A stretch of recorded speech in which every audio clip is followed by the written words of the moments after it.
வீட்டுக்குள் நுழைந்தார், மாமி கரத்தை பிடித்து தூக்கினார். பேதுரு வீட்டுக்குள் நுழைந்தார், மாமி கரத்தை பிடித்து தூக்கினார்.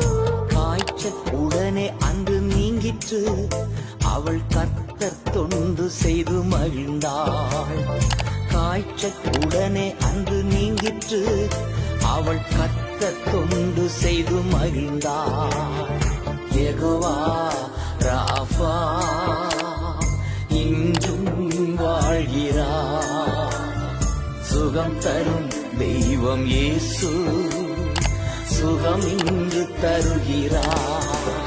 மனம் இறங்கும் தெய்வம் இயேசு, சுகம் தந்து நடத்தி செல்வார்.